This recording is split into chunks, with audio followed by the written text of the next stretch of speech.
Hi guys, welcome to the YouTube channel. If you're new here, it's 𝗙𝗶𝗀𝗀𝗄. Thanks for coming. I do this a lot. I don't know why. Like every time I say thank you for coming, I'm like, thank you for coming.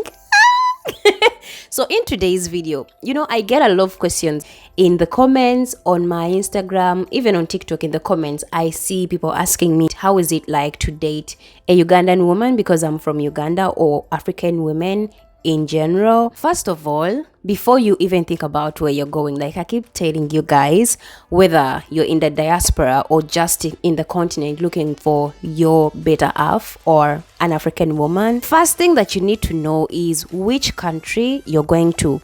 What are the cultures in that country? Now the internet is so much broad, it's very diverse. It shows you a lot of the things that you can actually look for. I cannot actually say a lot of any other woman because we are diverse, we are different, but I can give you some of the things that I actually know about my country, Uganda, or in some of our neighboring countries. Research is very important. Before you go to any country, please use Google. Now in 2023, I think Google is like kind of our first best friend before anything else. Like if you choose to come to Uganda, you should know that English is the official language. Like people will easily communicate to you. English is not a problem in Uganda. If you're going to Kenya, yes, there is English, but Swahili is also a very dominant language. If you're going to Tanzania, Swahili is very, very dominant. If you're going to West Africa, you should know there is English. But then as a continent of Africa, English is mostly very easy. So from the people coming from the diaspora, it's not gonna be so hard for you to communicate with people in the countries of Africa, specifically in my country, Uganda. I don't know why, I don't know if it's a stereotype, but when it comes to Ugandan women, I don't know if I'm kind of the desirable person when it comes to my Ugandan men. Like the moment someone thinks about Ugandan women, it's more of the bam bam. Yeah, we call it the bam bam. And I would say also the forehead, because East African girls, the East African girls, the moment you see here, before I say anything, you already know where I'm from. I'm from East Africa. So I don't know if it's a good stereotype or it somehow makes some of us feel unwanted.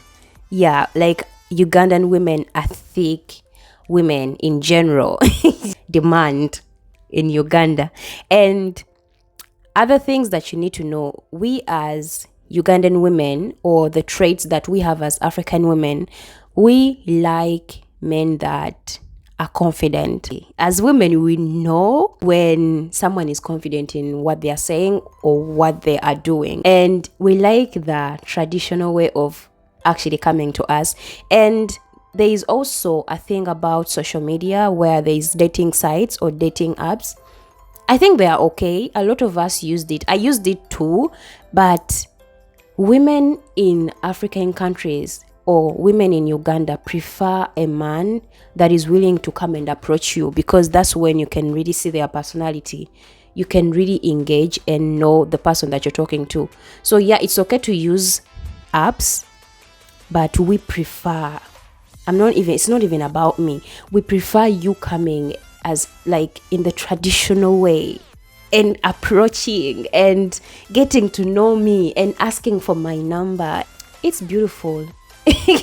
Like sometimes I actually thought, men today are so scared. They feel like they need to use social media to get to women. Why? I know we are living in the day-to-day of social media, but why can't you just come and reach out to me? Like see me on the road and come to me. I'm not gonna hurt you. It's not what African women are. We are very respectful. Whether I like you or not, I'll actually tell you whether I'm interested or not there and then. I'm not going to waste your time. Actually, you should know when a Ugandan woman does not like you. You will see her attitude.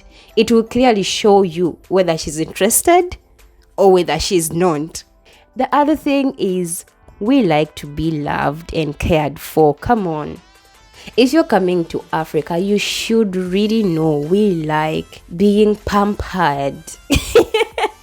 You should come with the mindset that I'm going to be the man, the provider, the center of the house. We expect you to be having the traits that we grew up seeing our fathers being, the bread givers, being the providers, being the security of the home. We expect to get something like that from you, and you should be also willing to give that, because we know where we stand as women, but you should actually know who you are as a man in the family.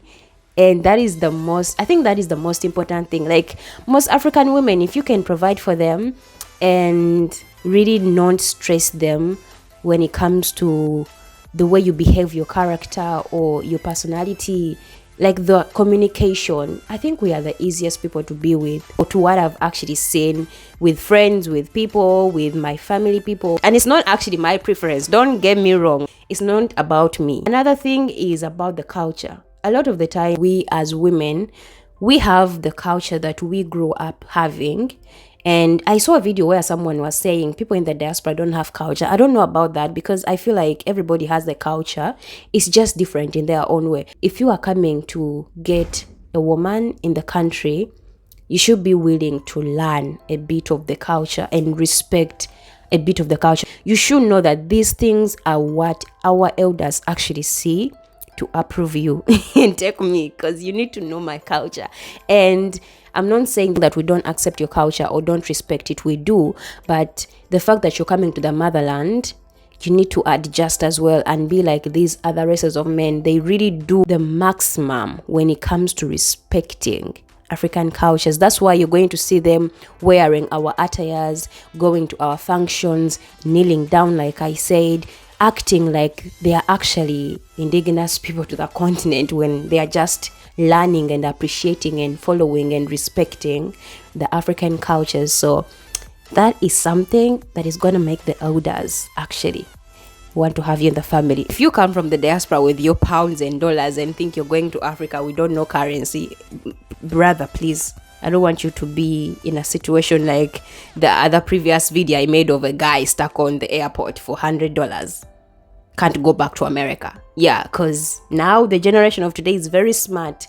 Be very cautious on the way that you spend your money. Don't just give out your money because you feel like, sure, you're from the diaspora, you're from America, you're from Europe, you're from the first world countries, you want to spread cash everywhere. Like, yeah, baby, take it all, I'm here. Please. Leave a bit of pride in your pocket, leave a bit of pride in your eyes, because these Ugandan girls, these African girls, they are also non-playing. They are non-playing. I'm not trying to shade us, but I just want you to be cautious on the way that you spend your money. Please be cautious. Yeah, and remember, as always, your currency will always outstand our currency. Yeah. The other thing, if you're coming into the continent, don't feel like every woman is going to accept you because you're from the diaspora. Like when you say I'm from America or Europe, the women are going to be shaken like, oh my God, you're from America, you're from Europe. Have you met Ugandan women? They are shady women. They can really put you in your place. You come with all your strength or enthusiasm, they'll put you in your place. Like if a Ugandan woman, like I said in the first point, if they don't like you, they'll show you. So come a little bit skeptical that it can work out or it can't, because not everyone wants to have relationships outside their countries. Of course, they would want you that you're from America or Europe, but not everybody wants to be in a relationship with a diaspora person. And please don't come 1 month, 2 months and expect to get a loyal woman. Try to go to some villages and tour. Try to go outside of Kampala, move around places that are less congested, because that's when you see traditional women that maybe you're looking for. Those kinds of places, you're going to see women that really don't care about what's going in the world. Of course, they know their rights as women, but they are more laid back and can be more open, talking to you and listening to you. But overall, Ugandan women are just open. Yeah, they are point blank, whether in the village or in the town. Like I said, come the traditional way, you will get a traditional person, because most of the men that actually want to go and explore and find women in other places mostly want traditional women, which I kind of sometimes really don't really process that well, because I feel like every woman can be traditional if they want to. But in the context of you want to come to Africa to get a traditional woman, yes, Uganda has traditional women, whether they are in town or in the village. But if you come to the country Uganda itself and you make friends, try to make friends, try to talk to people. Like I said, English is very easy to communicate in Uganda. You cannot fail to get help. Also, the way where I see in the diaspora, you have 1 date, 2 dates, and then you call it a relationship. It's not in our culture. You need to take time. I don't think if you come for 1 week, you're going to get a traditional woman that you're looking for. It needs to be at least a minimum of 4 to 6 months. That's when you've really taken time in the country, and I think in that time you've understood the cultures or understood the people. So I think it will be easier for you to get the right person that you're looking for, not just 1 month and you're like, I'm here, I need a lady, I need to leave. No, you need to invest in time. You need to invest in your energy. You need to be very open-minded. And please, like I said, don't think that all women want diaspora people or diaspora relationships. No, it's not for everybody.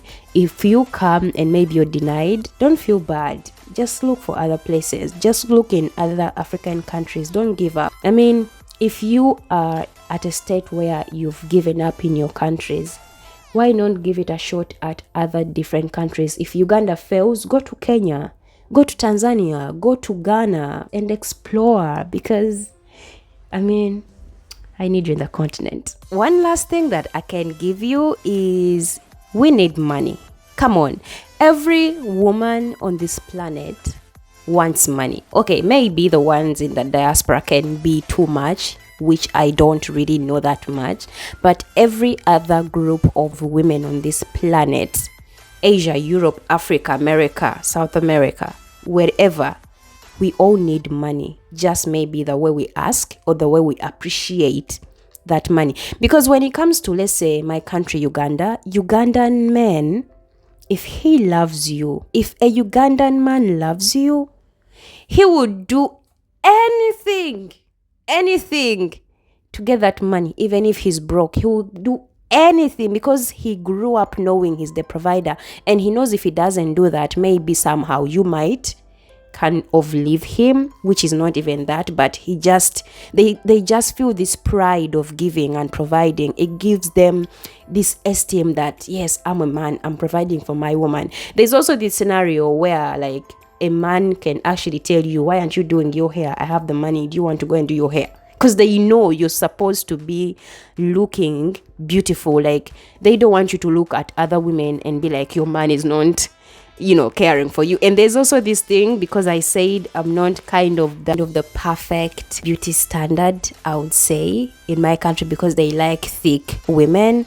They would kind of feel that if you are my size, you need to actually eat more and kind of put some weight to show that, so that your man feels like he's taking care of you. So if I'm with my Ugandan man with this body, yeah, they feel like, come on, eat, like, eat.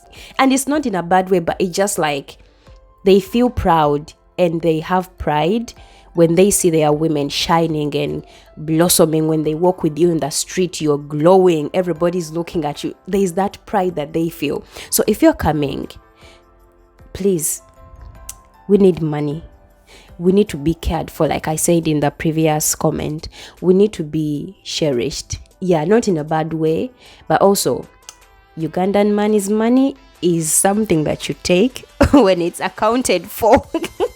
You don't just take their money. Yes, they love you, they do everything or anything to provide for you. But if you're asking for a lot of money,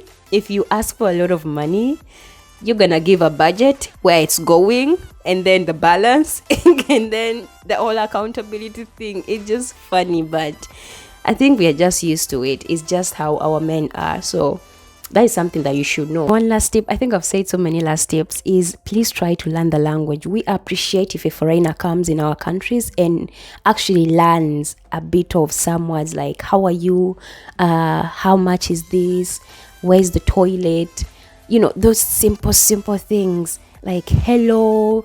It feels good that you've put in effort, and I think if you do that, a lady would actually appreciate that you're trying and you're giving in the effort, so it will actually give you a plus. So please work on that. If you are to learn Swahili, learn it. If you are to learn my language, Luganda, learn it. Anything or any country that you go to, please try to learn a bit of the language. It will be very easy for you to get the right people in your circle, because we appreciate it. Yeah. So guys, that was it for today. I hope you liked the video. If I missed out anything, please tell me in the comments. And what else did you expect to hear? Or did I miss out anything? If you are a lady from the African continent, what did I miss? If you are from the diaspora, what did you expect? And I'm not trying to please anybody or fake it. I'm just giving you the insight of what I've experienced and seen and been with, because I grew up in Uganda. I know what I'm saying. Yeah, that's it for today, guys, and I'll see you in the next video. Bye.